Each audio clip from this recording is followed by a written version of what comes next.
Good afternoon students. ಸಮಾಜಶಾಸ್ತ್ರದ 3ನೇ ಅಧ್ಯಾಯ ಸಾಮಾಜಿಕ ಚಳುವಳಿಗಳು. ಇಲ್ಲಿ ನಾವು ಈ ಸಾಮಾಜಿಕ ಚಳುವಳಿ ಅನ್ನುವಂಥ ಒಂದು ಘಟಕದಲ್ಲಿ ಚಳುವಳಿ ಅಂದ್ರೆ ಏನು, ಹೋರಾಟ ಅಂದ್ರೆ ಏನು, ಅವುಗಳ ಅರ್ಥ, ಅವುಗಳ ಸ್ವರೂಪ, ಅದು ಹೇಗೆ ಉಗಮವಾಯಿತು, ಯಾವ ರೀತಿಯಾಗಿ ವಿಕಾಸ ಆಯಿತು ಅನ್ನುವಂಥ ವಿಚಾರಗಳನ್ನ ಏನಪ್ಪಾ ಅಂದ್ರೆ ಇವತ್ತಿನ ದಿವಸ ನಾವು ತಿಳ್ಕೊಳ್ಳೋಣ. ಇದರ ಜೊತೆಗೆ ಏನಪ್ಪಾ ಅಂದ್ರ ಈಗಾಗಲೇ ನಡೆದಿರುವಂತಹ ಪರಿಸರದ ಚಳವಳಿಗಳಾಗಿರ್ಬೋದು, ಮಹಿಳಾ ಚಳವಳಿಗಳಾಗಿರ್ಬೋದು, ಮದ್ಯಪಾನವನ್ನ ನಿಷೇಧ ಮಾಡಬೇಕು ಅಂತ ಉದ್ದೇಶಕ್ಕಾಗಿ ನಡೆದಿರುವಂತಹ ಚಳವಳಿಗಳಾಗಿರ್ಬೋದು, ರೈತರ ಚಳವಳಿಗಳಾಗಿರ್ಬೋದು, ಅಥವಾ ಕಾರ್ಮಿಕರ ಚಳವಳಿಗಳಾಗಿರ್ಬೋದು, ಅಥವಾ ಈ ಸಮಾಜದ ಅತ್ಯಂತ ಕೆಟ್ಟ ಪಿಡುಗಾಗಿರುವಂತಹ ಅಸ್ಪೃಶ್ಯತೆಯ ಆಚರಣೆಯನ್ನ ವಿರೋಧಿಸಲಿಕ್ಕೆ ನಡೆದಿರುವಂತಹ ಚಳುವಳಿಗಳಾಗಿರ್ಬೋದು, ಇವೆಲ್ಲವನ್ನು ಕೂಡ ಏನಪ್ಪ ಅಂದ್ರೆ ಈ ಸಾಮಾಜಿಕ ಚಳುವಳಿ ಅನ್ನುವಂಥ ಒಂದು ಘಟಕದೊಳಗೆ ಏನಪ್ಪ ಇವತ್ತಿನ ದಿವಸ ನಾವು ಅಧ್ಯಯನ ಮಾಡೋಣ. ಹೆಂಗಂತಂದ್ರ ಸಾಮಾಜಿಕವಾಗಿರುವಂತಹ ಚಳುವಳಿ, ಆ ಚಳುವಳಿಗಳ ಅರ್ಥ ಮತ್ತು ಸ್ವರೂಪವನ್ನು ನಾವೇನಪ್ಪ ಇವತ್ತಿನ ದಿವಸ ನೋಡೋಣ.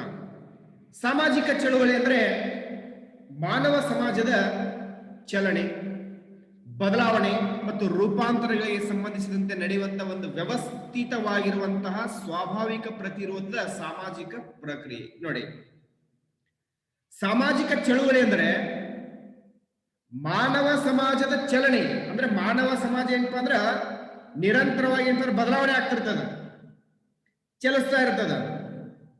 ಹಂಗಾಗಿ ಸಮಾಜದಲ್ಲಿ ಏನಪ್ಪಾ ಅಂದ್ರೆ ಪ್ರತಿಯೊಂದು ಕೂಡ ಏನಪ್ಪಾ ಅಂದ್ರ ಹೊಸದಂತ ಶೋಧನೆ ಆಗ್ತಿರ್ತದ. ಆ ನಿಟ್ಟಿನೊಳಗೆ ಏನಂದ್ರೆ ಬದಲಾವಣೆ ಮತ್ತು ರೂಪಾಂತರಗಳಿಗೆ ಇರುವಂತಹ ಸ್ಥಿತಿಯನ್ನ ಬಿಟ್ಟು ಮತ್ತೊಂದು ಸ್ಥಿತಿಗೆ ಏನಪ್ಪ ಅಂದ್ರೆ ಬದಲಾವಣೆ ಆಗುವಂತ ಒಂದು ಪ್ರಕ್ರಿಯೆಗೆ ಸಂಬಂಧಿಸಿದಂತೆ ನಡೆಯುವಂತಹ ಒಂದು ವ್ಯವಸ್ಥಿತ ಸ್ವಾಭಾವಿಕ ಪ್ರತಿರೋಧದ ಸಾಮಾಜಿಕ ಪ್ರತಿಕ್ರಿಯೆಗೆ ನಾವು ಏನಂತ ಕರಿಬಹುದಪ್ಪ ಅಂದ್ರೆ ಸಾಮಾಜಿಕ ಚಳುವಳಿ ಅನ್ನುವಂಥ ಹೆಸರಿಂದ ಏನ್ ಮಾಡ್ತೇವೆ ಗುರುತಿಸ್ತೀವಿ.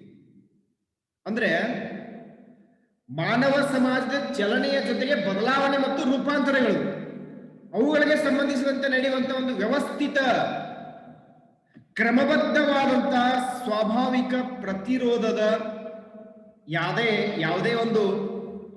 ಯಾವುದೇ ಅನ್ಯಾಯ ಆದ್ರೂ ಕೂಡ ಏನಪ್ಪಾ ಅಂದ್ರ ಅದನ್ನು ಸ್ವಾಭಾವಿಕವಾಗಿ ಏನ್ ಮಾಡ್ತೀವಿ ಅಂದ್ರೆ ಪ್ರತಿರೋಧ ಮಾಡ್ತೀವಿ.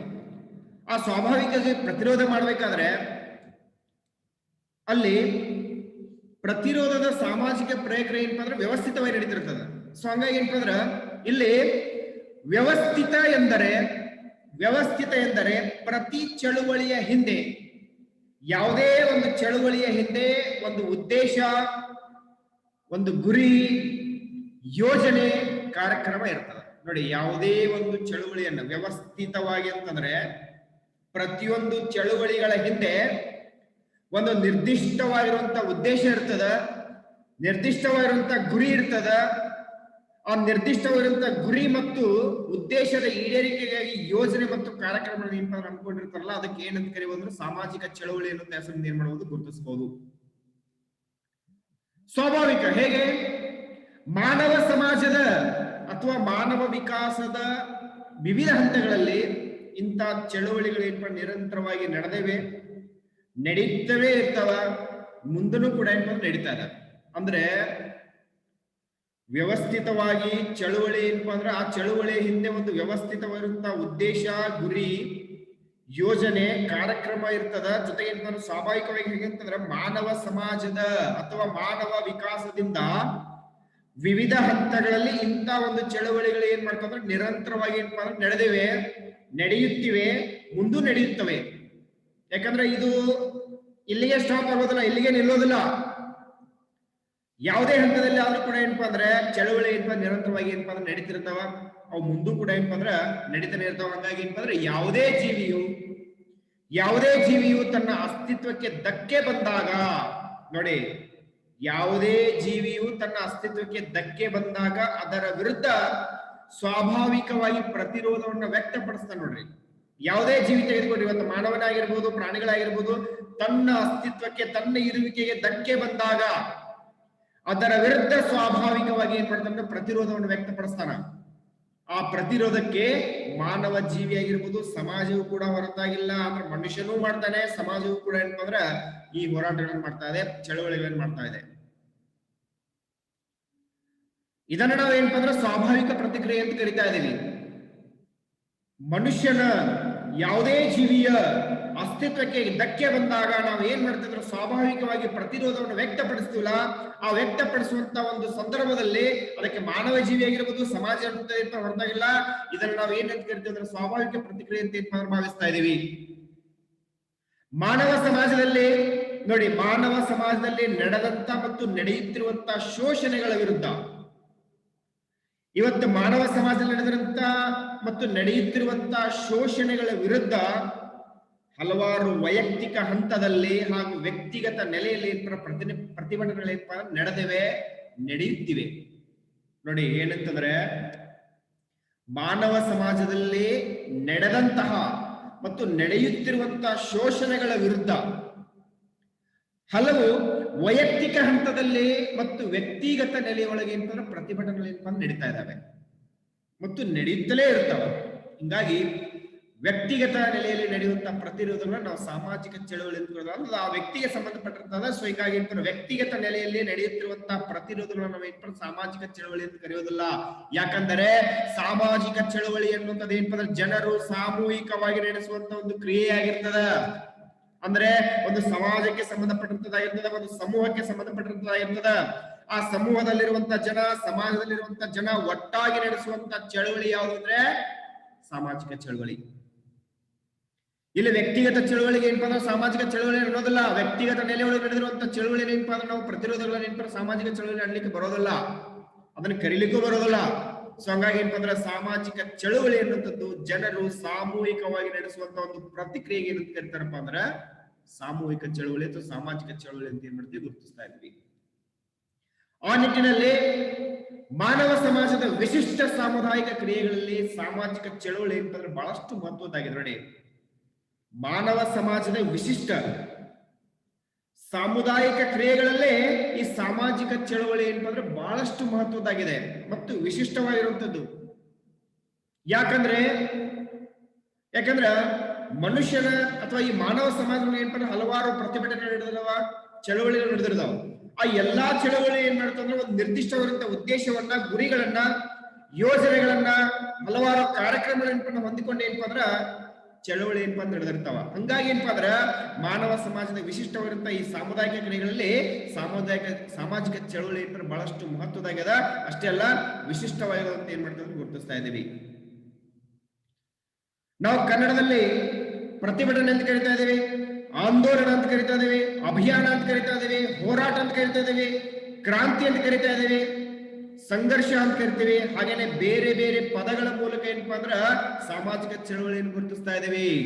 ನೋಡಿ, ಪ್ರತಿಭಟನೆ ಯಾವ್ದಾದ್ರು ಒಂದು ಏನಪ್ಪಾ ಅಂದ್ರೆ ಅಸ್ತಿತ್ವಕ್ಕೆ ಧಕ್ಕೆ ಬಂದಾಗ ನಾವೇನ್ ಮಾಡ್ತೀವಿ, ಪ್ರತಿಭಟನೆ ಮಾಡ್ತೀವಿ, ಆಂದೋಲನ ಮಾಡ್ತೀವಿ, ಜನರನ್ನ ಕೂಡಿಸ್ತೀವಿ, ಸಾಮೂಹಿಕವಾಗಿ ಏನ್ ಮಾಡ್ತೀವಿ ಅಂದ್ರ ಚಳವಳಿ ನಡೆಸ್ತೀವಿ, ಪ್ರತಿಭಟನೆ ಮಾಡ್ತೀವಿ, ಆಂದೋಲನ ಮಾಡ್ತೀವಿ, ಅಭಿಯಾನಗಳನ್ನ ಮಾಡ್ತೀವಿ, ಹೋರಾಟ ಮಾಡ್ತೀವಿ, ನಿರ್ದಿಷ್ಟವಾದ ಗುರಿ ಮತ್ತು ಉದ್ದೇಶ ಇಟ್ಕೊಂಡು ಏನ್ ಮಾಡ್ತಾರೆ ಹೋರಾಟ ಮಾಡ್ತೀವಿ, ಕ್ರಾಂತಿಗಳನ್ನು ಮಾಡ್ತಾ ಇದ್ದೀವಿ, ಸಂಘರ್ಷಗಳು ಉಂಟಾಗ್ತಾ ಇದ್ದಾವೆ. ಸೊ ಆ ಮೂಲಕ ಪ್ರತಿಭಟನೆ, ಆಂದೋಲನ, ಅಭಿಯಾನ, ಹೋರಾಟ, ಕ್ರಾಂತಿ, ಸಂಘರ್ಷ ಇವೆಲ್ಲ ಪದ ಬಳಕೆಯ ಮೂಲಕ ಏನ್ ಮಾಡ್ತಂದ್ರ ಈ ಸಾಮಾಜಿಕ ಚಳವಳಿ ಗುರುತಿಸ್ತೀವಿ. ಶೈಕ್ಷಣಿಕ ವಲಯದಲ್ಲಿ ಇಂಗ್ಲಿಷ್ನ ಮೂವ್ಮೆಂಟ್ ಎಂಬ ಪದಕ್ಕೆ ಸಮಾನಾಂತರ ಪದವಾಗಿ ಏನ್ ಮಾಡ್ತಾರಂದ್ರ ಈ ಸಾಮಾಜಿಕ ಚಳವಳಿ ಏನ್ ಮಾಡ್ತಾರೆ ಬಳಸ್ತೀವಿ. ನೋಡಿ, ಶೈಕ್ಷಣಿಕ ವಲಯದಲ್ಲಿ ಇಂಗ್ಲಿಷ್ನ ಮೂವ್ಮೆಂಟ್ ಅನ್ನುವಂತ ಪದಕ್ಕೆ ಸಮಾನಾಂತರ ಪದವಾಗಿ ಏನ್ ಮಾಡ್ತಿದೀವಪ್ಪ ಅಂತಂದ್ರೆ ಸಾಮಾಜಿಕ ಚಳವಳಿ ಅಂತ ಒಂದು ಪದವನ್ನು ಬಳಸ್ತೀವಿ. ಏನು? ಕನ್ನಡದಲ್ಲಿ ಪ್ರತಿಭಟನೆ, ಆಂದೋಲನ, ಅಭಿಯಾನ, ಹೋರಾಟ, ಕ್ರಾಂತಿ, ಸಂಘರ್ಷ ಅಂತ ಬೇರೆ ಬೇರೆ ಪದಗಳನ್ನ ಏನ್ ಮಾಡ್ತಿದ್ರೆ ಬಳಕೆ ಮಾಡ್ತೀವಿ. ಅದು ಶಿಕ್ಷಣಿಕ ಅಥವಾ ಶೈಕ್ಷಣಿಕ ವಲಯಕ್ಕೆ ಬಂದ್ರೆ ಇಂಗ್ಲಿಷಿನ ಮೂವ್ಮೆಂಟ್ ಅನ್ನುವಂತ ಒಂದು ಪದಕ್ಕೆ ಸಮಾನಾಂತರ ಪದವಾಗಿ ಏನ್ ಮಾಡ್ತೀವಿ ಅಂದ್ರೆ ಬಳಸ್ತಾ ಇದೀವಿ. ಆದ್ರೆ ಈ ಸಾಮಾಜಿಕ ಚಳವಳಿ ಏನಪ್ಪಾ ಅಂದ್ರೆ ಜನ ಸಮುದಾಯಕ್ಕೆ ಅಗತ್ಯ ಆಶೋತ್ತರಗಳನ್ನ ವ್ಯಕ್ತಪಡಿಸಲು ಇರುವಂತ ಒಂದು ಸಾಮಾಜಿಕ ವೇದಿಕೆಯಾಗಿದೆ.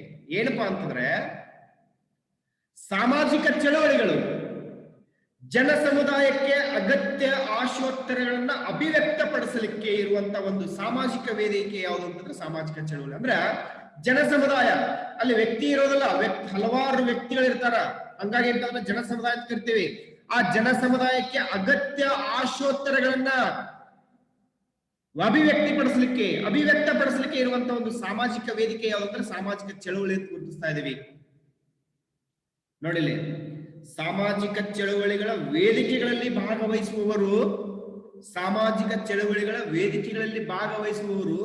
ಚಳುವಳಿಗಳು ಹೆಚ್ಚು ಚುರುಕುಗೊಂಡಂತೆ, ಚಳುವಳಿ ಏನಪ್ಪ ಅಂದ್ರೆ ಹೆಚ್ಚು ವೇಗಗೊಂಡಂತೆ, ಚುರುಕುಗೊಂಡಂತೆ, ತೀವ್ರಗೊಂಡಂತೆ ತೆಗೆದುಕೊಳ್ಳುವ ಪೂರ್ವ ನಿಯೋಜಿತವಲ್ಲದ ತಿರುವುಗಳಿಂದ ಅವಾಗ ಏನಾಗ್ತದಪ್ಪ ಅಂದ್ರ ಸಾಮಾಜಿಕ ಚಳುವಳಿಗಳ ವೇದಿಕೆಗಳಲ್ಲಿ ಭಾಗವಹಿಸುವವರು ಏನಪ್ಪ ಅಂದ್ರೆ ಚಳುವಳಿಗಳು ಹೆಚ್ಚು ಚುರುಕುಗೊಂಡಂತೆ, ವೇಗಗೊಂಡಂತೆ, ಅದರ ತೀವ್ರತೆ ಹೆಚ್ಚಾದಂತೆ ಅಲ್ಲಿ ತೆಗೆದುಕೊಳ್ಳುವಂತಹ ಪೂರ್ವ ನಿಯೋಜಿತವಲ್ಲದ ತಿರುವುಗಳಿಂದ ವಿವಿಧ ಸಂಘರ್ಷಗಳ ಪ್ರಭಾವಕ್ಕೆ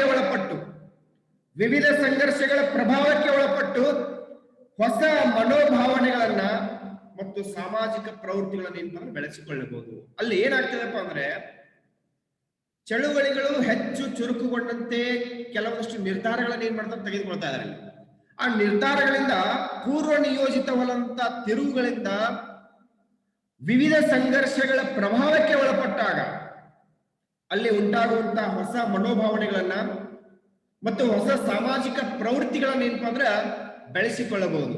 ಅದಕ್ಕೆ ಉದಾಹರಣೆಯನ್ನು ಕೊಟ್ರೆ ನಾವ್ ಏನಂತ್ಕೊಳ್ಬಹುದು ಅಂದ್ರ ಮಹಾತ್ಮ ಗಾಂಧೀಜಿ ಈ ರಾಷ್ಟ್ರಕ್ಕೆ ಏನಪ್ಪಾ ಅಂದ್ರ ಸ್ವಾತಂತ್ರ್ಯವನ್ನು ತಂದುಕೊಂಡಿರುವಂತಹ ರಾಷ್ಟ್ರಪಿತ ಮಹಾತ್ಮ ಗಾಂಧೀಜಿ ಅವರು ಮೊದಲು ದೇವರೇ ಸತ್ಯ ಅಂತ ಹೇಳ್ತಾ ಇದ್ರು. ಮೊದಲು ಏನ್ ಹೇಳ್ತಿದ್ರಪ್ಪ ಮಹಾತ್ಮ ಗಾಂಧೀಜಿ ಅವರು ದೇವರೇ ಸತ್ಯ ಅಂತ ಹೇಳ್ತಿದ್ರು. ನಂತರ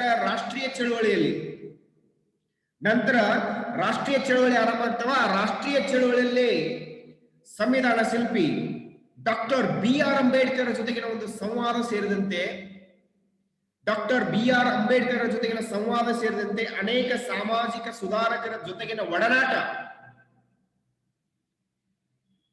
ನೋಡಿ. Doctor B.R. ಅಂಬೇಡ್ಕರ್ ಜೊತೆಗಿನ ಸಂವಾದ ಸೇರಿದಂತೆ ಅನೇಕ ಸಮಾಜ ಸುಧಾರಕರ ಜೊತೆಗಿನ ಒಡನಾಟ ಮಹಾತ್ಮ ಗಾಂಧೀಜಿ ಅವರನ್ನ ಸತ್ಯವೇ ದೇವರನ್ನು ಎನ್ನುವಲ್ಲಿಗೆ ಏನ್ ಮಾಡ್ತು ತಂದು ನಿಲ್ಲಿಸ್ತು. ಮೊದಲು ಏನಂತ ಕರಿತಿದ್ರು, ದೇವರೇ ಸತ್ಯ ಅಂತ ಹೇಳ್ತಿದ್ರು. ಯಾರು? ಗಾಂಧೀಜಿ ಅವರು ಹೇಳ್ತಿದ್ರು. ಯಾವಾಗ ರಾಷ್ಟ್ರೀಯ ಚಳವಳಿಯಲ್ಲಿ ಧುಮುಕಿದ ನಂತರ ಸಂವಿಧಾನ ಶಿಲ್ಪಿಯಾಗಿರುವಂತಹ ಡಾಕ್ಟರ್ B.R. ಅಂಬೇಡ್ಕರ್ ಜೊತೆಗೆ ನಡೆದಿರುವಂತಹ ಸಂವಾದ ಸೇರಿದಂತೆ ಅನೇಕ ಸಮಾಜ ಸುಧಾರಕರ ಜೊತೆಗಿನ ಒಂದು ಒಡನಾಟ ಮಹಾತ್ಮ ಗಾಂಧೀಜಿ ಅವರು ಏನ್ ಮಾಡ್ತು ಬದಲಾವಣೆ ಮಾಡಿತು. ಏನಂತ ಬದಲಾವಣೆ ಮಾಡ್ತಪ್ಪ ಅಂದ್ರ ದೇವರೇ ಸತ್ಯ ಅಂತ ಹೇಳ್ತಿದ್ರು. ಅವಾಗ ಏನಪ್ಪ ಅಂದ್ರೆ ಅವರನ್ನ ಸತ್ಯವೇ ದೇವರು ಅನ್ನುವಷ್ಟರ ಮಟ್ಟಿಗೆ ಏನಪ್ಪ ತಂದು ನಿಲ್ಲಿಸ್ತಾ ಇದೆ. ಯಾಕೆ ಹಿಂಗಾಯ್ತು ಅಂದ್ರೆ ಮಹಾತ್ಮ ಗಾಂಧೀಜಿ ಅವರು ಏನ್ ಮಾಡ್ತಾರೆ, ವಿವಿಧ ಸಾಮಾಜಿಕ ಚಳುವಳಿಗಳಿಂದ ಮೈಗೂಡಿಸಿಕೊಂಡಂತ ಸಾಮಾಜಿಕ ಅನುಭವಗಳ ಫಲ ಯಾವುದು ಅಂತಂದ್ರೆ ಸತ್ಯವೇ ದೇವರು. ಏನಾಯ್ತು, ಡಾಕ್ಟರ್ B.R. ಅಂಬೇಡ್ಕರ್ ಜೊತೆಗೆ ಏನ್ ಮಾಡಿದ್ರು, ಸಂವಾದ ಮಾಡಿದ್ರು. ಅನೇಕ ಸಮಾಜ ಸುಧಾರಕರ ಜೊತೆ ಒಡನಾಟ ಹೆಚ್ಚಾಯ್ತು. ಹಂಗಾಗಿ ಏನಪ್ಪಾ ಅಂದ್ರ ದೇವರೇ ಸತ್ಯ ಅನ್ನುತ್ತಿರುವಂತ ಮಹಾತ್ಮ ಗಾಂಧೀಜಿ ಅವ್ರು ಏನ್ ಬದಲಾವಣೆ ಆಯ್ತಪ್ಪ ಅಂದ್ರ ಸತ್ಯವೇ ದೇವರು ಅನ್ನೋಷ್ಟರ ಮಟ್ಟಿಗೆ ಏನಪ್ಪಾ ಅಂತ ನಿಲ್ಲಿಸ್ಕೊಂಡಾಗ ಗಾಂಧೀಜಿ ಅವ್ರು ಏನಪ್ಪಾ ಅಂದ್ರ ಈ ವಿವಿಧ ರೀತಿಯಿರುವಂತಹ ಸಾಮಾಜಿಕ ಚಳವಳಿಗಳಿಂದ ಮೈಗೂಡಿಸಿಕೊಂಡಿರುವಂತಹ ಸಾಮಾಜಿಕ ಅನುಭವಗಳ ಫಲ ಏನಾಯ್ತಪ್ಪ ಅಂದ್ರೆ ಅವರ ಬದಲಾವಣೆ ತಂದಿರ್ತು. ಹಿಂಗಾಗಿ ಪ್ರತಿ ಸಾಮಾಜಿಕ ಚಳವಳಿ ಕೂಡ ಏನಪ್ಪಾ ಅಂದ್ರ ಹೊಸ ಸಾಮಾಜಿಕ ವರ್ತನಾ ಮಾದರಿಗಳನ್ನು ರೂಪಿಸ್ತಾ ಇರ್ತವೆ. ಪ್ರತಿಯೊಂದು ಸಾಮಾಜಿಕ ಚಳವಳಿಯನ್ನು ತೆಗೆದುಕೊಂಡ್ರಿ ನೀವು, ಆ ಪ್ರತಿಯೊಂದು ಸಾಮಾಜಿಕ ಚಳವಳಿಗಳು ಕೂಡ ಏನಂತಾರ ಹೊಸದಾಗಿರುವಂತಹ ಸಾಮಾಜಿಕ ವರ್ತನಾ ಮಾದರಿಗಳನ್ನ ಏನ್ ಮಾಡ್ತಂದ್ರ ರೂಪಿಸ್ತಾನೆ ಇರ್ತವೆ. ಬೇರೆ ಬೇರೆ ವರ್ತನಾ ಮಾದರಿಗಳನ್ನ ಏನ್ ಮಾಡ್ತಾವಂದ್ರ ಬೆಳೆಸ್ತಾನೆ ಇರ್ತವೆ. ಹಂಗಾಗಿ ಗಾಂಧೀಜಿ ಕೂಡ ಏನ್ ಮಾಡಿದ್ರಪ್ಪ ಅಂದ್ರೆ ಸ್ವಾತಂತ್ರ್ಯ ಚಳವಳಿಯಲ್ಲಿ ಮೊದಲು ಏನಂತ ಹೇಳಿದ್ರಪ್ಪ ಅಂದ್ರೆ ದೇವರೇ ಸತ್ಯ ಅಂತ ಹೇಳಿದ್ರು. ರಾಷ್ಟ್ರೀಯ ಚಳವಳಿಯಲ್ಲಿ ಭಾಗವಹಿಸಿದ ನಂತರ ಡಾಕ್ಟರ್ B.R. ಅಂಬೇಡ್ಕರ್ ಅವರ ಜೊತೆಗಿನ ಒಂದು ಸಂವಾದ ಸೇರಿದಂತೆ ಹಲವಾರು ಸಮಾಜ ಸುಧಾರಕರ ಒಡನಾಟ ಏನಪ್ಪಾ ಅಂದ್ರೆ ಗಾಂಧೀಜಿ ಅವರನ್ನು ಏನಂತ ಮಾಡ್ತಪ್ಪ ಅಂದ್ರೆ ಸತ್ಯವೇ ದೇವರು ಅನ್ನೋಷ್ಟ್ರ ಮಟ್ಟಿಗೆ ಏನ್ ಮಾಡ್ತು ತಂದು ನಿಲ್ಲಿಸ್ಬಿಡ್ತು. ಹೀಗಾಗಿ ಪ್ರತಿಯೊಂದು ಸಾಮಾಜಿಕ ಚಳವಳಿಗಳು ಕೂಡ ಏನಪ್ಪ ಹೊಸ ಸಾಮಾಜಿಕ ವರ್ತನಾ ಮಾದರಿಗಳನ್ನ ಏನಪ್ಪ ರೂಪಿಸ್ತಾನೆ ಇರ್ತಾವ. 19ನೇ ಶತಮಾನಕ್ಕಿಂತಲೂ ಮೊದಲು ನೋಡಿ, 19ನೇ ಶತಮಾನಕ್ಕಿಂತಲೂ ಮೊದಲು ಪ್ರಾಕೃತಿಕ ಸಂಪತ್ತು ಬಹುತೇಕ ಸಾರ್ವಜನಿಕರು ಬಳಸುವಂತ ಸಂಪತ್ತಾಗಿತ್ತು. 19ನೇ ಶತಮಾನಕ್ಕಿಂತ ಮುಂಚೆ ಏನಾಗಿತ್ತಪ್ಪ ಅಂದ್ರೆ ಈ ಪ್ರಾಕೃತಿಕ ಸಂಪತ್ತನ್ನ ಬಹುತೇಕ ಸಾರ್ವಜನಿಕರು ಏನ್ ಮಾಡ್ತಿದ್ರು ಬಳಸುವಂತ ಸಂಪತ್ತಾಗಿತ್ತು. ಯಾವಾಗ ಕೈಗಾರಿಕೀಕರಣ ಆಗ್ತಾ ಇದೆಯೋ ಆ ಕೈಗಾರಿಕೀಕರಣದ ನಂತರದಲ್ಲಿ ಪ್ರಾಕೃತಿಕ ಸಂಪತ್ತುಗಳ ಮೇಲೆ ಸರ್ಕಾರಗಳು ಮತ್ತು ಬಂಡವಾಳಶಾಹಿಗಳು ಏನ್ ಮಾಡ್ತಾರೆ, ಹಿಡಿತ ಸಾಧಿಸಲಿಕ್ಕೆ ಪ್ರಾರಂಭಿಸ್ತಾ ಇದ್ದಾರೆ. ಅಂದ್ರೆ ಕೈಗಾರಿಕೀಕರಣದ ನಂತರ ಪ್ರಾಕೃತಿಕ ಸಂಪತ್ತುಗಳ ಮೇಲೆ ಸರ್ಕಾರಗಳು ಮತ್ತು ಬಂಡವಾಳಶಾಹಿಗಳು ಹಿಡಿತವನ್ನ ಸಾಧಿಸಲಿಕ್ಕೆ ಏನ್ ಮಾಡ್ತಾರೆ ಅಂದ್ರೆ ಆರಂಭಿಸ್ತಾರ. ಅವಾಗ ಅವುಗಳ ಮೇಲೆ ನಿಯಂತ್ರಣ ಇರಲಿಕ್ಕೆ ಕಾನೂನಾತ್ಮಕ ಕ್ರಮಗಳು ಏನ್ ಮಾಡ್ತಾ ಅಂದ್ರೆ ಜಾರಿಗೆ ಬರ್ತಾ ಇದಾವೆ.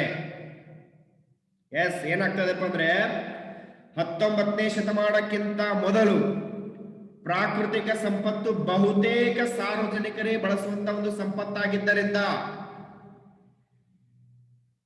ಅವಾಗೆಲ್ಲ ಏನ್ ಮಾಡ್ತಿದ್ರಪ್ಪ ಅಂದ್ರೆ 19ನೇ ಶತಮಾನಕ್ಕಿಂತ ಬಹುತೇಕವಾಗಿ ಈ ಪ್ರಾಕೃತಿಕ ಸಂಪತ್ತನ್ನು ಬಹುತೇಕವಾಗಿ ಎಲ್ಲಾ ಸಾರ್ವಜನಿಕರು ಬಳಸುವಂತ ಸಂಪತ್ತಾಗಿತ್ತು. ಆದ್ರೆ ಕೈಗಾರಿಕೀಕರಣ ಸಾಧಿಸಿದ ನಂತರ ಈ ಪ್ರಾಕೃತಿಕ ಸಂಪತ್ತುಗಳ ಮೇಲೆ ಸರ್ಕಾರಗಳು ಮತ್ತು ಬಂಡವಾಳಶಾಹಿಗಳು ಏನ್ ಮಾಡ್ತಾರೆ, ಹಿಡಿತವನ್ನು ಸಾಧಿಸಲಿಕ್ಕೆ ಆರಂಭಿಸಿದಾಗ ಅವುಗಳ ಮೇಲೆ ನಿಯಂತ್ರಣ ಸಾಧಿಸಲಿಕ್ಕೆ ಏನಪ್ಪಾ ಅಂದ್ರೆ ಹಲವಾರು ಕಾನೂನಾತ್ಮಕ ಕ್ರಮಗಳು ಏನ್ ಮಾಡ್ತಾರೆ ಜಾರಿಗೆ ಬರ್ತಾ ಇದಾವೆ. ಸ್ವಾಭಾವಿಕ ಸಂಪನ್ಮೂಲವಾಗಿರುವಂತಹ ಉರುವಲುಗಳ ಮೇಲೆ ನಿರ್ಬಂಧವನ್ನು ಹೇರ್ತಾ ಇದ್ದಾರೆ. ನೋಡಿ, ಸ್ವಾಭಾವಿಕ ಸಂಪನ್ಮೂಲವಾಗಿರುವಂತಹ ಉರುವಲುಗಳ ಮೇಲೆ, ಕಟ್ಟಿಗೆಗಳ ಮೇಲೆ ನಿರ್ಬಂಧವನ್ನು ಹೇರ್ತಾ ಇದ್ದಾರೆ. ಯಾವಾಗ ಸ್ವಾಭಾವಿಕ ಸಂಪನ್ಮೂಲವಾಗಿರುವಂತಹ ಉರುವಲುಗಳ ಮೇಲೆ ನಿರ್ಬಂಧವನ್ನು ಹೇರ್ತಾ ಇದ್ದಾರೋ ಅವಾಗ ಏನಪ್ಪ, ಬುಡಕಟ್ಟು ಜನರು ತಾವೇ ವಾಸಿಸುವಂತ ಪರಿಸರದಲ್ಲಿ ಅವಾಗ ಏನಪ್ಪಾ ಅಂದ್ರೆ ಈ ಸ್ವಾಭಾವಿಕ ಸಂಪನ್ಮೂಲಂತ ಉರುವಲುಗಳ ಮೇಲೆ ನಿರ್ಬಂಧವನ್ನು ಹೇರಿದ ನಂತರ ಬುಡಕಟ್ಟು ಜನರು ತಾವೇ ವಾಸಿಸುವಂತ ಪರಿಸರದಲ್ಲಿ ಅವರೇ ಬಳಸಲು ಬೇಕಾದಂತ ಅಗತ್ಯವಾದಂತಹ ಉರುವಲು ಪಡಲಿಕ್ಕೆ ಏನಪ್ಪಾ ಅಂದ್ರೆ ಅವಕಾಶ ಸಿಗದಂತ ಆಗ್ತದೆ. ಅವಾಗ ಅನೇಕ ಸುಧಾರಕರು ಏನ್ ಮಾಡ್ತಾರೆ ಅಂದ್ರೆ ಧ್ವನಿ ಎತ್ತಾ ಇದ್ದಾರೆ.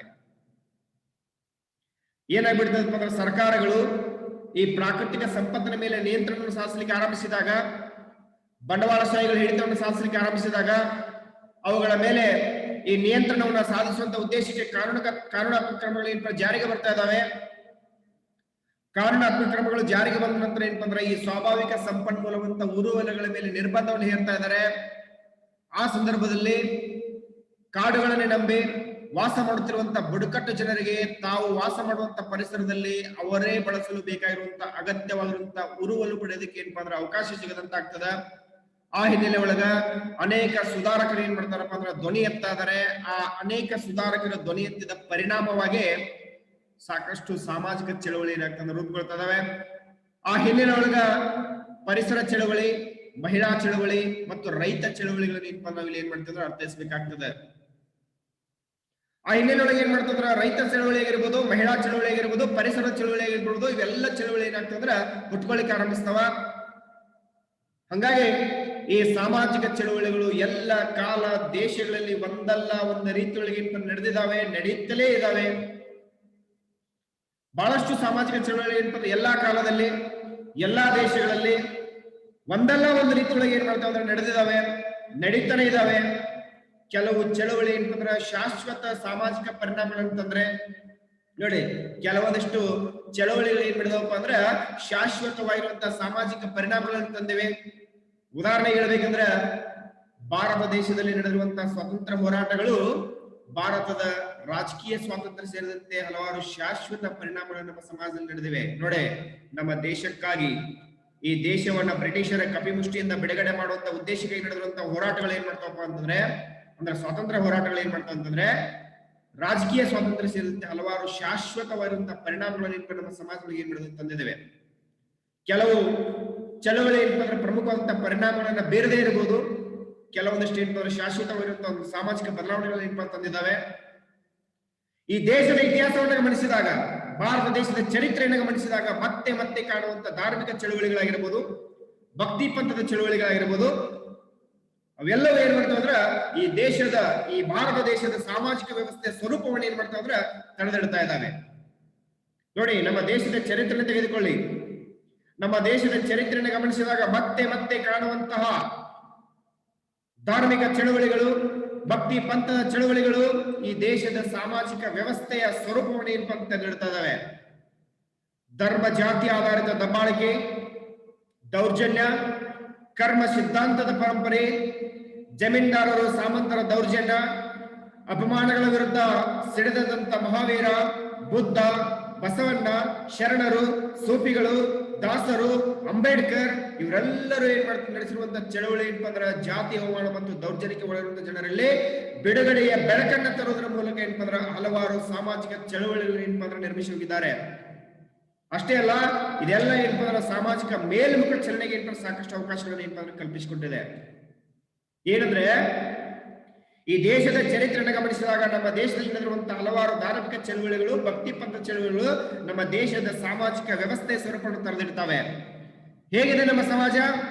ಧರ್ಮ ಜಾತಿ ಆಧಾರಿತ ದಬ್ಬಾಳಿಕೆ, ಧರ್ಮ ಜಾತಿ ಆಧಾರಿತ ದಬ್ಬಾಳಿಕೆ. ಸಮಾಜದಲ್ಲಿ ವರ್ಣಾಶ್ರಮ ವ್ಯವಸ್ಥೆ ಇತ್ತು. ಮೇಲ್ವರ್ಗದ ಜನ ಕೆಳವರ್ಗದ ಜನರನ್ನು ಏನ್ ಮಾಡ್ತಿದ್ರು? ದಬ್ಬಾಳಿಕೆ ಮಾಡ್ತಿದ್ರು, ಶೋಷಣೆ ಮಾಡ್ತಿದ್ರು, ದೌರ್ಜನ್ಯ ಸಿಗ್ತಾ ಇದ್ರು. ಕರ್ಮ ಸಿದ್ಧಾಂತದ ಪರಂಪರೆ ಇತ್ತು. ಜಮೀನ್ದಾರರಾಗಿರ್ಬೋದು, ಸಾಮಂತರಾಗಿರ್ಬೋದು, ಸಾಮಾನ್ಯ ಜನರ ಮೇಲೆ ದೌರ್ಜನ್ಯ ಮಾಡ್ತಾ ಇದ್ರು. ಅಪಮಾನಗಳ ವಿರುದ್ಧವೇ ಮಹಾವೀರ, ಬುದ್ಧ, ಬಸವಣ್ಣ, ಶರಣರು, ಸೂಫಿಗಳು, ದಾಸರು, ಅಂಬೇಡ್ಕರ್ ಅವರು ಏನ್ ಮಾಡ್ತಾರಪ್ಪ ಅಂದ್ರ ನಡೆಸಿರುವಂತ ಚಳುವಳಿಗಳು ಜಾತಿ ಅವಮಾನ ಮತ್ತು ದೌರ್ಜನ್ಯಕ್ಕೆ ಒಳಗಾದಂತ ಜನರಲ್ಲಿ ಬಿಡುಗಡೆಯ ಬೆಳಕನ್ನ ತರುವುದರ ಮೂಲಕ ಸಾಮಾಜಿಕ ಮೇಲ್ಮುಖ ಚಲನೆಗೆ ಏನ್ ಮಾಡ್ತಾರೆ? ಸಾಕಷ್ಟು ಅವಕಾಶಗಳನ್ನು ಕಲ್ಪಿಸಿಕೊಡ್ತಾ ಇದ್ದಾರೆ. ಆ ಮೂಲಕ ಇವರೆಲ್ಲರೂ ಕೂಡ ಅಂದ್ರೆ ಮಹಾವೀರ ಆಗಿರ್ಬೋದು, ಬುದ್ಧ ಆಗಿರ್ಬೋದು, ಬಸವಣ್ಣ ಆಗಿರ್ಬೋದು, ಶರಣರಾಗಿರ್ಬೋದು, ಸೂಫಿಗಳಾಗಿರ್ಬೋದು, ದಾಸರಾಗಿರ್ಬೋದು, ಅಂಬೇಡ್ಕರ್ ಅವರಾಗಿರ್ಬೋದು, ಅವರ ಕಾಲಾವಧಿಯಲ್ಲಿ ನಡೆದಿರುವಂತಹ ಈ ಜಾತಿ ಆಧಾರಿತ, ಧರ್ಮ ಆಧಾರಿತ ದಬ್ಬಾಳಿಕೆ ಆಗಿರ್ಬೋದು, ದೌರ್ಜನ್ಯಗಳಾಗಿರ್ಬೋದು, ಕರ್ಮ ಸಿದ್ಧಾಂತದ ಪರಂಪರೆ ಆಗಿರ್ಬೋದು, ಜಮೀನ್ದಾರರು ಮತ್ತು ಸಾಮಂತರ ಒಂದು ದೌರ್ಜನ್ಯಗಳಾಗಿರ್ಬೋದು, ಅಪಮಾನಗಳ ವಿರುದ್ಧ ನಡೆದಿರುವಂತಹ ಒಂದು ಹೋರಾಟಗಳಾಗಿರ್ಬೋದು, ಇವೆಲ್ಲವೂ ಕೂಡ ಏನಪ್ಪಾ ಅಂದ್ರ ಇವೆಲ್ಲದರ ವಿರುದ್ಧ ನಡೆಸಿರುವಂತಹ ಚಳುವಳಿಗಳು ವಿಶೇಷವಾಗಿ ಜಾತಿ ಅವಮಾನ ಮತ್ತು ದೌರ್ಜನ್ಯಕ್ಕೆ ಒಳಗಂತ ಜನರಲ್ಲಿ ಬಿಡುಗಡೆ ಬೆಳಕನ್ನ ಏನ್ ಮಾಡ್ತಾ ಇದ್ರ ತರುವುದರ ಮೂಲಕ ಏನಪ್ಪಾ ಅಂದ್ರ ಸಾಮಾಜಿಕ ಮೇಲ್ಮುಖ ಚಲನೆಗೆ ಏನಪ್ಪ ಸಾಕಷ್ಟು ಅವಕಾಶಗಳು ಏನ್ ಮಾಡ್ತಾ ಇದ್ರ ನೀಡ್ತಾ ಇದ್ದಾವೆ. ಹಾಗಾದ್ರೆ ಚಳುವಳಿಯ ಉಗಮ ಮತ್ತು ವಿಕಾಸ ಹೇಗಾಯ್ತು? ಎಸ್, ಸಾಮಾನ್ಯವಾಗಿ ನಮ್ಮ ದಿನನಿತ್ಯ ಜೀವನದಲ್ಲಿ ನಮಗೆ ಅರಿವಿಲ್ಲದಂತೆ ಅದೆಷ್ಟೋ ಚಿಕ್ಕ ಪುಟ್ಟ ಘರ್ಷಣೆಗಳೇನಪ್ಪ ಅಂದ್ರೆ ಘಟನೆಗಳೇನಪ್ಪ ನಮ್ಮ ಸಾಮಾಜಿಕ ಗುಂಪುಗಳಲ್ಲಿ ಏನಪ್ಪ ನಡೀತಿರ್ತವೆ. ನಮ್ಮ ಸಾಮಾಜಿಕ ಜೀವನದಲ್ಲಿ ದಿನನಿತ್ಯವಾಗಿ ನಮಗೆ ಅರಿವಿಲ್ಲದಂತೆ ಅದೆಷ್ಟೋ ಚಿಕ್ಕ ಪುಟ್ಟ ಘರ್ಷಣೆಗಳೇನಪ್ಪ ಅಂದ್ರ ಘಟನೆಗಳೇನ್ ಮಾಡ್ತಾರೆ ಸಾಮಾಜಿಕ ಗುಂಪುಗಳಲ್ಲಿ ನಡೀತಿರ್ತಾವ. ಆ ಕ್ಷಣಕ್ಕೆ ಮಾತ್ರ ಉದ್ಭವಿಸಿ ಏನಾಗ್ತದೆ ಮತ್ತೆ ಮಾಯವಾಗ್ತದವೆ. ಆ ಕ್ಷಣಕ್ಕೆ ಉದ್ಭವಿಸ್ತವ, ಸ್ಫೋಟಗೊಳ್ತವ, ಮತ್ತೇನಾಗ್ತಂದ್ರ ಮಾಯಗೊಳ್ತಾ ಇದಾವೆ, ಅಂದ್ರೆ ಕಣ್ಮರೆ ಆಗ್ತಾ ಇದಾವೆ.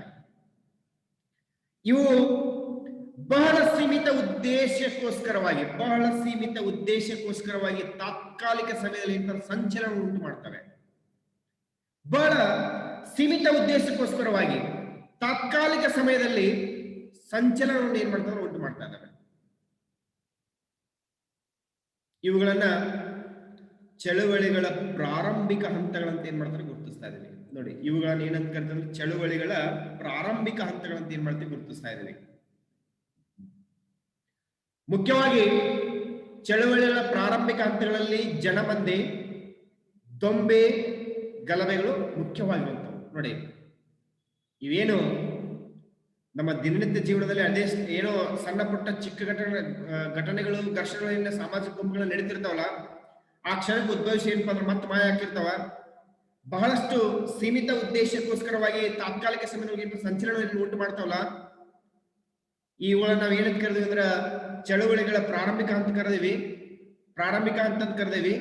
ಅವುಗಳಲ್ಲಿ ಮುಖ್ಯವಾಗಿ ಏನಪ್ಪ ಜನಮಂದೆ, ದೊಂಬಿ ಅಥವಾ ಗಲಭೆಗಳು ಇವೆಲ್ಲ ಮುಖ್ಯವಾಗಿ ಕಂಡು ಬರ್ತಾವ. ಆದರೆ ದೊಂಬಿ ಅಥವಾ ಗಲಭೆಗಳು ಏನ್ ಮಾಡ್ತಾವ? ಸಕಾರಾತ್ಮಕ ಕಾರಣಗಳನ್ನ ಪಡೆಯದೇ ನಡೆಯುವುದುಂಟು. ಕೆಲವೊಂದು ಸಲ ಈ ದೊಂಬಿ ಆಗಿರ್ಬೋದು, ಗಲಭೆಗಳಾಗಿರ್ಬೋದು ಸಕಾರಾತ್ಮಕ ಕಾರಣಗಳನ್ನ ಪಡೆಯದೆ ನಡೆಯುವುದುಂಟು. ಇಂಥವನ್ನ ಏನಂದ್ರೆ ಚಳುವಳಿಯ ಆರಂಭದ ಹಂತ ಅಂತ ಏನ್ ಮಾಡ್ತೀವಿ ಗುರುತಿಸ್ತಾ ಇದೀವಿ. ಇವುಗಳನ್ನ ಏನಂತ ಕರಿತೀವಿ? ಚಳುವಳಿಯ ಆರಂಭದ ಅಂತ ಕರಿತೀವಿ. ಹಾಗಾದ್ರೆ ಜನಮಂದೆ, ಜನಮಂದೆ ಅಂದ್ರೆ ಏನು ಅಂತ ನೋಡೋಣ. ಜನಮಂದೆ ಏನಿದು? ಜನಮಂದೆ ಜನರು ಆಕಸ್ಮಿಕವಾದ ಕಾರಣದಿಂದ, ನೋಡಿ, ಜನರು ಏನಪ್ಪ ಅಂದ್ರ ಆಕಸ್ಮಿಕವಾದಂತ ಕಾರಣದಿಂದ ಹೆಚ್ಚಿನ ಸಂಖ್ಯೆಯಲ್ಲಿ ಸೇರಿ ತಾತ್ಕಾಲಿಕವಾಗಿ ನಡೆಸುವಂತ ಆಲೋಚನೆ, ಭಾವನೆ ಮತ್ತು ವರ್ತನೆಗಳನ್ನ ನಾವು ಸಮೂಹ ವರ್ತನೆ ಅಂತ ಕರಿತೀವಿ. ಏನಂತಂದ್ರೆ ಜನರು ಆಕಸ್ಮಿಕವಾದ ಕಾರಣದಿಂದ, ಯಾವುದೇ ಒಂದು ಆಕಸ್ಮಿಕವಾದಂತಹ ಕಾರಣದಿಂದ ಹೆಚ್ಚಿನ ಸಂಖ್ಯೆಯಲ್ಲಿ ಸೇರಿ ತಾತ್ಕಾಲಿಕವಾಗಿ ಟೆಂಪರರಿ ನಡೆಸುವಂತಹ ಆಲೋಚನೆ, ಭಾವನೆ ಮತ್ತು ವರ್ತನೆಗಳನ್ನ ನಾವೇನಂತ ಕರಿತೀವಿ ಅಂದ್ರೆ ಸಮೂಹ ವರ್ತನೆ ಅಂತ ಕರಿತೀವಿ. ಉದಾಹರಣೆಗೆ, ರಸ್ತೆ ಅಪಘಾತ ನಡೆದ ತಕ್ಷಣವೇ ಅಲ್ಲಿ ಏನ್ ಮಾಡ್ತಾರೆ, ಹೆಚ್ಚಿನ ಜನ ಸೇರುವಂತ ನಡೆಸುವಂತ ವರ್ತನೆ. ಎಕ್ಸಾಂಪಲ್ ಏನ್ ಕೊಡಬಹುದು ಅಂದ್ರೆ ಜನಮಂದೆಗೆ.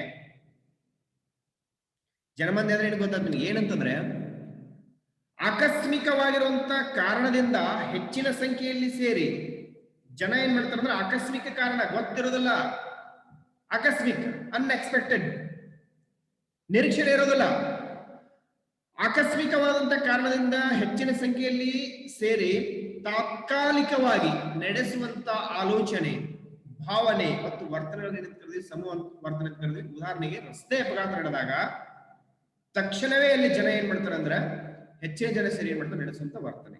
ಇದನ್ನ ಜನಮಂದೆಯ ವರ್ತನೆ ಅಂತ ಕರಿತೀವಿ.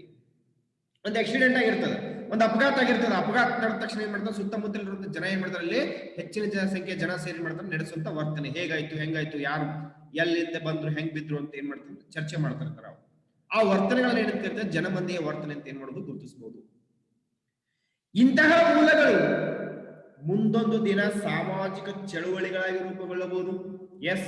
ಇಂತಹ ಮೂಲಗಳೇ ಮುಂದೊಂದು ದಿನ, ಮುಂಬರುವ ದಿನಗಳಲ್ಲಿ ಒಂದು ಸಾಮಾಜಿಕ ಚಳುವಳಿಗಳಾಗಿ ಏನಾಗುವುದು, ರೂಪುಗೊಳ್ಳುವುದು. ಹಂಗಂತಂದ್ರೆ ಯಾವುದೇ ಪೂರ್ವ ಯೋಜನೆ ಇಲ್ಲದೆ, ನೋಡಿ, ಯಾವುದೇ ಪೂರ್ವ ಯೋಜನೆ ಇಲ್ಲದೆ ಅನಿಶ್ಚಿತವಾಗಿ ಒಂದು ಆಸಕ್ತಿಯ ಸುತ್ತ, ಯಾವುದೇ ಪೂರ್ವ ಯೋಜನೆ ಇಲ್ಲದೆ ಅನಿಶ್ಚಿತವಾಗಿ ಒಂದು ಆಸಕ್ತಿಯ ಸುತ್ತ ನೆರೆದಿರುವಂತ ಜನರಾಶಿಯೇ ಜನಮಂದೆ. ನೋಡಿ ಏನಂತಂದ್ರೆ, ಯಾವುದೇ ಪೂರ್ವ ನಿಯೋಜನೆ ಇಲ್ಲದೆ, ನೋಡಿ, ಯಾವುದೇ ಪೂರ್ವ ಯೋಜನೆ ಇಲ್ಲದೆ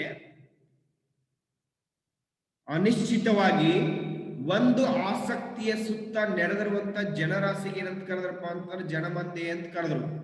ಉದಾಹರಣೆಗೆ, ಸಮೂಹ ವರ್ತನೆ ಬೇರೆ ಆಯ್ತು, ಜನಮಂದೆ ಬೇರೆ ಆಯ್ತು. ಸಮೂಹ ವರ್ತನೆ ಏನಪ್ಪ ಅಂದ್ರೆ, ಜನರು ಆಕಸ್ಮಿಕವಾದಂತ ಕಾರಣದಿಂದ ಹೆಚ್ಚಿನ ಸಂಖ್ಯೆಯಲ್ಲಿ ಸೇರಿ ತಾತ್ಕಾಲಿಕವಾಗಿ ನಡೆಸುವಂತ ಆಲೋಚನೆ, ಭಾವನೆ ಮತ್ತು ವರ್ತನೆಗಳನ್ನು ಏನಂತ ಕರೆದಿವಿ, ಸಮೂಹ ವರ್ತನೆ ಅಂತ ಕರೆದಿವಿ. ಆ ಒಂದು ಜನಮಂದೆಯ ವರ್ತನೆ ಏನಪ್ಪಾ ಅಂದ್ರೆ ಮುಂದೊಂದು ಏನಪ್ಪ ಸಾಮಾಜಿಕ ಚಳುವಳಿಗೆ ಏನಂತ ರೂಪುಗೊಳ್ಳುತ್ತೆ ಅಂದ್ರೆ, ಯಾವುದೇ ಪೂರ್ವ ಯೋಜನೆ ಇಲ್ಲದೆ ಅನಿಶ್ಚಿತವಾಗಿ ಒಂದು ಆಸಕ್ತಿಯ ಸುತ್ತ ನೆರೆದಿರುವಂತ ಜನರಾಶಿಗೆ ಏನಂತ ಕರೆದಿವಿ, ಜನಮಂದೆ ಅಂತ ಕರೆದಿವಿ. ಉದಾಹರಣೆಗೆ, ಚಲನಚಿತ್ರ ಮಂದಿರದ ಹತ್ತಿರ ಟಿಕೆಟ್ ಪಡೆಯಲು ಮುತ್ತಿಗೆ ಹಾಕಿದಂತೆ ಸೇರಿರುವಂತ ಜನಸ್ತೋಮ. ನೋಡಿ, ಚಲನಚಿತ್ರ ಮಂದಿರದ ಹತ್ರ ಟಿಕೆಟ್ ಪಡೆಯಲು ಮುತ್ತಿಗೆ ಹಾಕಿದಂತೆ ಸೇರಿರುವಂತ ಜನಸ್ತೋಮ, ರಸ್ತೆ ಅಪಘಾತ ವೀಕ್ಷಿಸಲು ಸೇರಿರುವಂತ ಜನರ ಗುಂಪು, ಇವೆಲ್ಲವೂ ಕೂಡ ಜನಮಂದಿಗೆ ಉದಾಹರಣೆಗಳು. ನೋಡಿ, ಜನಮಂದಿಗೆ ಉದಾಹರಣೆಗಳು ಅಂತಂದ್ರೆ, ಚಲನಚಿತ್ರ ಮಂದಿರದ ಹತ್ತಿರ ಟಿಕೆಟ್ ಪಡೆಯಲು ಮುತ್ತಿಗೆ ಹಾಕಿದಂತೆ ಸೇರುವಂತ ಜನಸ್ತೋಮ ಮತ್ತು ರಸ್ತೆ ಅಪಘಾತಗಳನ್ನು ವೀಕ್ಷಿಸಲಿಕ್ಕೆ ಸೇರುವಂತ ಜನರ ಗುಂಪು, ಇವೆಲ್ಲವೂ ಕೂಡ ಜನಮಂದಿಗೆ ಏನಪ್ಪ ಉದಾಹರಣೆಯನ್ನು ಕೊಡಬಹುದು. ಹಂಗಂತಂದ್ರ ಜನಮಂದಿಯಲ್ಲಿರುವಂತ ಜನರ ಅನಿಯಂತ್ರಿತ ನಡವಳಿಕೆ ಎಷ್ಟೋ ಬಾರಿ ಸಮಾಜದ ಲೋಪದೋಷಗಳನ್ನು ಕೂಡ ಸೂಚಿಸುವುದುಂಟು. ಅಂದ್ರೆ ಈ ಜನಮಂದಿಯಲ್ಲಿ ಏನು ಜನ ಸೇರಿರ್ತಾರಲ್ಲ, ಅಲ್ಲಿರುವಂತ ಜನರ ಒಂದು ಅನಿಯಂತ್ರಿತ ನಡವಳಿಕೆಯು ಕೂಡ ಎಷ್ಟೋ ಬಾರಿ ಸಮಾಜದ ಲೋಪದೋಷಗಳನ್ನು ಏನ್ ಮಾಡ್ತಿದ್ದಾರೆ, ಸೂಚಿಸುವುದುಂಟು. ಕೆಲವೊಮ್ಮೆ ಸಾಮಾಜಿಕ ಸಂಸ್ಥೆಗಳ ಕಾರ್ಯವಿಧಾನದ ಬಗ್ಗೆ ಇರುವಂತಹ ಜನರ ಅಸಂತೃಪ್ತಿ ಪ್ರಕಟಿಸ್ತಾವ. ನೋಡಿ, ಕೆಲವೊಂದ್ಸಲ ಏನಪ್ಪ ಅಂದ್ರೆ ಸಾಮಾಜಿಕ ಸಂಸ್ಥೆಗಳ ಕಾರ್ಯವಿಧಾನದ ಬಗೆಗೆ ಇರುವಂತ ಜನರ ಅಸಂತೃಪ್ತಿಯನ್ನು ಏನ್ ಮಾಡ್ತಾರೆ, ಪ್ರಕಟಿಸ್ತಾವ. ಉದಾಹರಣೆಗೆ, ಸರ್ಕಾರದ ಯೋಜನೆಗಳು, ಧೋರಣೆಗಳು, ನಿರ್ದಿಷ್ಟ ಕಾರ್ಯಕ್ರಮಗಳ ಬಗ್ಗೆ ಜನರ ಅಸಮಾಧಾನ ಏನ್ ಮಾಡ್ತಾರೆ, ಹೊರಗಾಗ್ತಾವ. ಅಂದ್ರೆ ಇಲ್ಲಿರುವಂತ ಜನರ ಒಂದು ಅನಿಯಂತ್ರಿತ ನಡವಳಿಕೆ ಎಷ್ಟೋ ಬಾರಿ ಸಮಾಜದ ಲೋಪದೋಷಗಳನ್ನು ಸೂಚಿಸುತ್ತುಂಟ. ಆ ಒಂದು ಲೋಪದೋಷಗಳನ್ನು ಸೂಚಿಸುವಂತ ಸಂದರ್ಭದಲ್ಲಿ ಕೆಲವೊಮ್ಮೆ ಸಾಮಾಜಿಕ ಸಂಸ್ಥೆಗಳ ಕಾರ್ಯವಿಧಾನದ ಬಗೆಗಿರುವಂತ ಜನರ ಅಸಂತೃಪ್ತಿಯನ್ನು ಕೂಡ ಏನ್ ಮಾಡ್ತಾವ, ಪ್ರಕಟಪಡಿಸ್ತಾವ. ಉದಾಹರಣೆಗೆ ಹೇಳ್ಬೇಕಂದ್ರೆ, ಸರ್ಕಾರದ ಯೋಜನೆಗಳು, ಧೋರಣೆಗಳು ಮತ್ತು ನಿರ್ದಿಷ್ಟ ಕಾರ್ಯಕ್ರಮಗಳ ಬಗ್ಗೆ ಇರುವಂತ ಜನರ ಅಸಮಾಧಾನ ಏನ್ ಮಾಡ್ತಾವ, ಹೊರಗಾಗ್ತಾವ. ಇದು ಜನಮಂದೆ. ಇನ್ನು ನೆಕ್ಸ್ಟ್ ದೊಂಬಿ, ದೊಂಬಿ ಅಥವಾ ಗಲಭೆ. ನೋಡಿ, ದೊಂಬಿ ಅಥವಾ ಗಲಭೆ ಎಂಬುದು ಜನಮಂದೆಯ ವರ್ತನೆಯ ಮತ್ತೊಂದು ಮಾದರಿಯಾಗಿದೆ. ನೋಡಿ, ದೊಂಬಿ ಅಥವಾ ಗಲಭೆ ಜನಮಂದೆಯ ವರ್ತನೆ ಮತ್ತೊಂದು ಮಾದರಿಯಾಗಿದೆ. ಇದು ಹಿಂಸಾತ್ಮಕ ಮತ್ತು ವಿನಾಶಾತ್ಮಕ ಸ್ವರೂಪದ ಜನಮಂದನೆಯ ವರ್ತನೆ ಅಂತ ಕರ್ತಾರೆ, ದೊಂಬಿ ಅಥವಾ ಗಲಭೆ ಅಂತ ಕರೆದ್ರು. ಅಲ್ಲಿ ಹೇಳಿದ್ರು ನಾವು ಏನಂತಂದ್ರೆ, ಯಾವುದೇ ಪೂರ್ವ ಯೋಜನೆ ಇಲ್ಲದೆ ಅನಿಶ್ಚಿತವಾಗಿ ಒಂದು ಆಸಕ್ತಿಯ ಸುತ್ತ ನಡೆದಿರುವಂತಹ ಜನರಾಶಿಗೆ ಏನಂತ ಕರಿತೀವಿ, ಜನಮಂದೆ ಅಂತ ಕರಿತೀವಿ. ಈ ದೊಂಬಿ ಅಥವಾ ಗಲಭೆ ಅನ್ನುವಂಥದ್ದು ಜನಮಂದೆಯ ವರ್ತನೆಯ ಮತ್ತೊಂದು ಮಾದರಿಯಾಗಿತ್ತು. ಇದು ಹಿಂಸಾತ್ಮಕವಾಗಿರುವಂಥದ್ದು ಮತ್ತು ವಿನಾಶಾತ್ಮಕ ಸ್ವರೂಪದ ಜನಮಂದೆಯ ವರ್ತನೆ ಏನಂತ ಕರೆದ್ರು, ದೊಂಬಿ ಅಂತ ಕರೆದ್ರು. ಜನಮಂದೆಯಲ್ಲಿ ಕಾಣುವಷ್ಟು ಕನಿಷ್ಠ ಮಟ್ಟದ ಉದ್ದೇಶ ಏಕತೆ ದೊಂಬಿಯಲ್ಲಿರುವುದಿಲ್ಲ. ನೋಡಿ, ಜನಮಂದೆಯಲ್ಲಿ ಕಾಣುವಷ್ಟು ಕನಿಷ್ಠ ಮಟ್ಟದ ಉದ್ದೇಶ ಏಕತೆ ಏನಾಗಿಲ್ಲ, ದೊಂಬಿಯಲ್ಲಿರುವುದಿಲ್ಲ. ದೊಂಬಿ ಅಥವಾ ಗಲಭೆಗಳಲ್ಲಿ ವಿವಿಧ ಸಮಾಜಘಾತಕ ಗುಂಪುಗಳು ತಮ್ಮ ಹಿತಾಸಕ್ತಿಗಳನ್ನ ಬಳಸಿಕೊಳ್ಳುವಂತ ಉದ್ದೇಶದಿಂದ, ನೋಡಿ ಏನಾಗ್ತದಪ್ಪ ಅಂದ್ರೆ, ದೊಂಬಿ ಅಥವಾ ಗಲಭೆಗಳಲ್ಲಿ ವಿವಿಧ ಸಮಾಜಘಾತಕ ಗುಂಪುಗಳು, ಸಮಾಜಘಾತಕ ಶಕ್ತಿಗಳು ಏನ್ ಮಾಡ್ತಾವ ಅಂದ್ರೆ, ತಮ್ಮ ಹಿತಾಸಕ್ತಿಗಳನ್ನ ಬಳಸಿಕೊಳ್ಳುವಂತ ಉದ್ದೇಶದಿಂದಲೇ ಸಾರ್ವಜನಿಕ ಆಸ್ತಿ ಪಾಸ್ತಿಗಳನ್ನ ಹಾಳು ಮಾಡುತ್ತಾ ಮುಂದೆ ಸಾಗ್ತಾ ಇದಾವೆ. ನೋಡಲಿ ಏನ್ ಮಾಡ್ತಾವಪ್ಪ ಅಂದ್ರೆ, ಈ ದೊಂಬಿ ಅಥವಾ ಗಲಭೆಗಳಲ್ಲಿ ವಿವಿಧ ಸಮಾಜಘಾತಕ ಗುಂಪುಗಳು ಏನ್ ಮಾಡ್ತಾರೆ, ತಮ್ಮ ಹಿತಾಸಕ್ತಿಗಳನ್ನ ಬಳಸಿಕೊಳ್ಳುವಂತ ಉದ್ದೇಶದಿಂದಲೇ ಸಾರ್ವಜನಿಕ ಆಸ್ತಿ ಪಾಸ್ತಿಗಳನ್ನ ಏನ್ ಮಾಡ್ತಾ ಅಂದ್ರೆ ಹಾಳು ಮಾಡ್ತಾ ಮುಂದೆ ಹೋಗ್ತಾ ಇದಾವೆ. ದೊಂಬಿ ಅಥವಾ ಗಲಭೆಗಳು ಮೊದಲಿಗೆ ಏನ್ ಮಾಡ್ತಾರೆ, ಗೊಂದಲವನ್ನ ಸೃಷ್ಟಿ ಮಾಡ್ತವೆ, ಜನರೊಳಗೆ ಏನ್ ಮಾಡ್ತಾರೆ, ಭಯವನ್ನ ಸೃಷ್ಟಿ ಮಾಡ್ತಾ ಇದಾವೆ. ಗೊಂದಲವನ್ನ ಸೃಷ್ಟಿ ಮಾಡೋದ್ರ ಮೂಲಕ, ಜನರಲ್ಲಿ ಭಯವನ್ನ ಸೃಷ್ಟಿ ಮಾಡೋದ್ರ ಮೂಲಕ ಅಪಪ್ರಚಾರಗಳನ್ನು ನಡೆಸಿ ಗಲಭೆಗಳನ್ನ ಏನ್ ಮಾಡ್ತಾ ಸೃಷ್ಟಿ ಮಾಡ್ತಾ ಇದಾವೆ. ನೋಡಿ ಏನಾಗ್ತದಪ್ಪ ಅಂದ್ರೆ, ಇಲ್ಲಿರುವಂತ ದೊಂಬಿ ಅಥವಾ ಗಲಭೆಗಳಲ್ಲಿ ವಿವಿಧ ಸಮಾಜಘಾತಕ ಗುಂಪುಗಳು ಏನಿದಾವಲ್ಲ, ಆ ಗುಂಪುಗಳು, ಆ ಶಕ್ತಿಗಳು ಏನ್ ತಮ್ಮ ಹಿತಾಸಕ್ತಿಗಳನ್ನ ಬಳಸಿಕೊಳ್ಳುವಂತ ಉದ್ದೇಶಕ್ಕಾಗಿ ಸಾರ್ವಜನಿಕ ಆಸ್ತಿ ಪಾಸ್ತಿಗಳನ್ನ ಹಾಳು ಮಾಡ್ತಾ, ದೊಂಬಿ ಗಲಭೆಗಳಿಂದ ಮೊದಲಿಗೆ ಗೊಂದಲವನ್ನು ಸೃಷ್ಟಿ ಮಾಡ್ತಾ, ಆ ಮೂಲಕ ಅಪಪ್ರಚಾರವನ್ನು ನಡೆಸಿ ಗಲಭೆಗಳನ್ನ ಸೃಷ್ಟಿ ಮಾಡ್ತಾ ಇದಾವೆ, ದಂಗೆಗಳನ್ನು ಸೃಷ್ಟಿ ಮಾಡ್ತಾ ಇದಾವೆ, ಜನರೊಳಗೆ ಏನ್ ಭಯವನ್ನ ಸೃಷ್ಟಿ ಮಾಡ್ತಾ ಇದಾವೆ. ಕೆಲವೊಮ್ಮೆ ದೊಂಬಿ ಗಲಭೆಗಳು ಏನ್ ಮಾಡ್ತಾ ಅಂದ್ರೆ ಅಪಾರವಾಗಿರುವಂತ ಜೀವಹಾನಿಯನ್ನು ಉಂಟು ಮಾಡುತ್ತವೆ. ಕೆಲವೊಂದ್ಸಲ ಏನಪ್ಪಾ ಅಂದ್ರೆ, ಈ ದೊಂಬಿಗಳಾಗಿರ್ಬೋದು, ಗಲಭೆಗಳಾಗಿರ್ಬೋದು, ಅಪಾರವಾಗಿರುವಂತ ಜೀವಹಾನಿಯನ್ನು ಏನ್ ಮಾಡ್ತಾ ಅಂದ್ರೆ ಸೃಷ್ಟಿ ಮಾಡ್ತಾ ಇದಾವೆ. ಆ ಮೂಲಕ ಜನರೊಳಗೆ ಏನಪ್ಪ ಅಂದ್ರೆ ಭಯವನ್ನ ಉಂಟು ಮಾಡ್ತಾ ಇದ್ದಾವೆ. ಹಿಂಗಾಗಿ ದೊಂಬಿ ಅಥವಾ ಈ ಗಲಭೆಗಳಲ್ಲಿ ತೊಡಗಿರುವವರ ಒಂದು ವರ್ತನೆಗೆ ನಿಶ್ಚಿತವಾಗಿರುವಂತಹ ಗುರಿ ಇರುವುದಿಲ್ಲ. ನೋಡಿ, ದೊಂಬಿ ಅಥವಾ ಗಲಭೆಗಳಲ್ಲಿ ತೊಡಗಿರೋರ ಒಂದು ವರ್ತನೆಗೆ ಏನಪ್ಪಾ ಅಂದ್ರೆ ನಿಶ್ಚಿತವಾಗಿರುವಂತಹ ಒಂದು ಗುರಿ ಇರುವುದಿಲ್ಲ. ಹಂಗಾಗಿ ಏನಪ್ಪಾ ಅಂದ್ರ ಇವ್ರು ಏನ್ ಮಾಡ್ತಾರಪ್ಪ ಅಂದ್ರ, ದೊಂಬಿ ಅಥವಾ ಗಲಭೆಗಳು ಏನ್ ಮಾಡ್ತಂದ್ರೆ ಕಾನೂನು ಮತ್ತು ಸುವ್ಯವಸ್ಥೆಗೆ ಏನಪ್ಪಾ ಅಂದ್ರೆ ಗಂಭೀರವಾಗಿರುವಂತಹ ಸವಾಲುಗಳನ್ನು ಗುರುತಿಸ್ತಾ ಇದೀವಿ. ಯಾಕಂದ್ರ ಯಾವುದೇ ರೀತಿಯಂತ ನಿಶ್ಚಿತವಂತ ಗುರಿ ಇರೋದಿಲ್ಲ. ಜನರೊಳಗೆ ಏನ್ ಮಾಡ್ತಾವಪ್ಪ ಅಂದ್ರೆ ಭಯವನ್ನು ಸೃಷ್ಟಿ ಮಾಡ್ತಾವ, ಗೊಂದಲವನ್ನು ಸೃಷ್ಟಿ ಮಾಡ್ತಾವ, ಆ ಮೂಲಕ ಅಪಪ್ರಚಾರ ನಡೆಸಿ ಗಲಭೆಗಳನ್ನು ಸೃಷ್ಟಿ ಮಾಡಿ ಅಪಾರ ಪ್ರಮಾಣದೊಳಗೆ ಏನ್ ಜೀವ ಹಾನಿಯನ್ನು ಏನ್ ಮಾಡ್ತಾವ ಉಂಟು ಮಾಡ್ತಿರ್ತಾವ. ಯಾಕಂದ್ರೆ ನಿಶ್ಚಿತವಂತ ಗುರಿನೇ ಇರಂಗಿಲ್ಲ. ಹಿಂಗಾಗಿ ಏನಪ್ಪ ಅಂದ್ರ ಕಾನೂನು ಮತ್ತು ಸುವ್ಯವಸ್ಥೆಗೆ ಏನ್ ಬಹಳಷ್ಟು ಗಂಭೀರವಾಗಿರುವಂತಹ ಒಂದು ಸವಾಲುಗಳಂತ ಏನ್ ಮಾಡ್ತಿದ್ರು ಗುರುತಿಸ್ತಾ ಇದೀವಿ. ಉದಾಹರಣೆಗೆ ಕೋಮು ಗಲಭೆ, ಧರ್ಮಗಳ ಮಧ್ಯೆ ಏನಪ್ಪಾ ಅಂದ್ರ ದ್ವೇಷವನ್ನು ಬಿತ್ತುವಂಥದ್ದು, ಮತ್ತೊಂದು ಧರ್ಮದ ಬಗ್ಗೆ ಏನಪ್ಪ ಸೈರಣೆ ಇಲ್ಲದೆ ಇರುವಂತದ್ದು, ಅನುಕಂಪ ಇಲ್ಲದೆ ಇರುವಂತದ್ದು, ಜಾತಿ ಗಲಭೆಗಳು, ಜಾತಿಗಳ ಮಧ್ಯೆ ಉಂಟಾಗುವಂತಹ ಘರ್ಷಣೆಗಳು, ಜನಾಂಗೀಯ ಘರ್ಷಣೆಗಳು, ಕಲಹಗಳು, ರಾಜಕೀಯ ಗುಂಪುಗಳ ನಡುವಿನ ಘರ್ಷಣೆ, ಇವೆಲ್ಲವೂ ಕೂಡ ಏನಪ್ಪ ಅಂದ್ರೆ ದೊಂಬಿ ಮತ್ತು ಗಲಭೆಗಳಿಗೆ ಉದಾಹರಣೆ ಕೊಡಬಹುದು ನಾವು. ಏನಂದ್ರೆ ಕೋಮು ಗಲಭೆ, ಅನ್ಯ ಧರ್ಮದ ಬಗ್ಗೆ ಏನಪ್ಪ ಅಂದ್ರೆ ಸೈರಣೆ ಇಲ್ಲದಿರುವಂತದ್ದು, ಆ ಧರ್ಮ ಹೆಚ್ಚ ಈ ಧರ್ಮ ಹೆಚ್ಚ ಅಂತ ಏನಪ್ಪ ಅಂದ್ರೆ ಅವರಲ್ಲಿ ಏನಪ್ಪ ಅಂದ್ರೆ ಭಿನ್ನಾಭಿಪ್ರಾಯಗಳು ಉಂಟಾಗುವುದು. ಅದರಿಂದ ಏನಾಗ್ತದಪ್ಪ ಅಂದ್ರ ಕೋಮು ಗಲಭೆಗಳು ಏನಪ್ಪ ಸೃಷ್ಟಿ ಆಗ್ತವ, ದೊಂಬಿಗಳು ಸೃಷ್ಟಿ ಆಗ್ತವ, ಗಲಭೆಗಳು ಸೃಷ್ಟಿ ಆಗ್ತಾ ಇದಾವೆ, ದಂಗೆಗಳು ಇರ್ತಾ ಇದಾವೆ. ಜಾತಿ ಗಲಭೆಗಳು, ಜಾತಿಗಳ ಮಧ್ಯೆ ಏನಪ್ಪ ಅಂದ್ರ ಹೋರಾಟಗಳು, ಚಳವಳಿ ನಡೀತಾ ಇದಾವೆ, ದಂಗೆಗಳಾಗ್ತಾ ಇದಾವೆ. ಜನಾಂಗೀಯ ಕಲಹ, ರಾಜಕೀಯ ಗುಂಪುಗಳ ನಡುವಿನ ಘರ್ಷಣೆ, ಇವೆಲ್ಲವೂ ಕೂಡ ಏನಪ್ಪ ಅಂದ್ರೆ ದೊಂಬಿ ಗಲಭೆಗಳಲ್ಲಿ ತೊಡಗಿರುವಂತಹ ಒಂದು ವರ್ತನೆಗಳನ್ನು ಗುರುತಿಸ್ತೀವಿ. ಸಾಮಾನ್ಯವಾಗಿ ನಗರ ಪಟ್ಟಣಗಳಲ್ಲೇ ಹೆಚ್ಚು ಕೇಂದ್ರೀಕೃತವಾಗಿ ನಡೀತಿರುವಂತಹ ದೊಂಬಿ ಗಲಭೆಗಳು ಇವತ್ತು ಏನಾಗ್ಯಾವಪ್ಪ ಅಂದ್ರ ಗ್ರಾಮೀಣ ಪ್ರದೇಶಗಳಿಗೆ ಏನಾಗ ಅಂದ್ರೆ ವಿಸ್ತರಣೆ ಆಗಿವೆ. ಇವತ್ತೇನಪ್ಪ ಅಂದ್ರೆ ಮೊದಲಿಗೆ ಸಾಮಾನ್ಯವಾಗಿ ನಗರ ಪ್ರದೇಶಗಳಲ್ಲಿ ಏನಪ್ಪ ಅಂದ್ರೆ ಹೆಚ್ಚು ಇವು ಕೇಂದ್ರೀಕೃತವಾಗಿದ್ದು ಹೆಚ್ಚು ನಡೀತಾ ಇದ್ದು. ಬಟ್ ಇವತ್ತು ಏನಪ್ಪ ಅಂದ್ರೆ ದೊಂಬಿ ಮತ್ತು ಗಲಭೆಗಳೇನು ಇತ್ತೀಚೆಗೆ ಗ್ರಾಮೀಣ ಪ್ರದೇಶಗಳಿಗೂ ಕೂಡ ಏನಾಗಂದ್ರೆ ವಿಸ್ತರಣೆ ಆಗಿದೆ.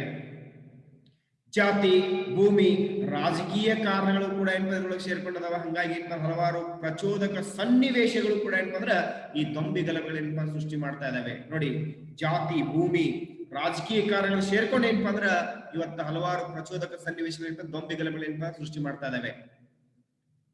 ಇಂಥ ಒಂದು ಅನಿಯಂತ್ರಿತ ವರ್ತನೆಯಿಂದ ಸಮಾಜಘಾತಕ ಚಟುವಟಿಕೆ ಇವತ್ತು ಹೆಚ್ಚಾಗ್ತಾ ಇದಾವೆ. ಅಂದ್ರ ಇಂಥ ಎಲ್ಲ ಅನಿಯಂತ್ರಿತ ವರ್ತನೆ ಯಾವ ಅಂದ್ರ ಕೋಮುಗಲಭೆ, ಜಾತಿ ಗಲಭೆ, ಜನಾಂಗೀಯ ಕಲಹ, ರಾಜಕೀಯ ಗುಂಪುಗಳು, ಅವುಗಳ ನಡುವಿನ ಘರ್ಷಣೆ ಸಾಮಾನ್ಯವಾಗಿ ಏನಪ್ಪ ಅಂದ್ರೆ ನಗರ ಪಟ್ಟಣಗಳು ನಡೀತಿದ್ದು ಅವೆಲ್ಲ ಏನಾಗಂದ್ರೆ ಗ್ರಾಮೀಣ ಪ್ರದೇಶಗಳು ವಿಸ್ತರಣೆ ಆಗಿದಾವ.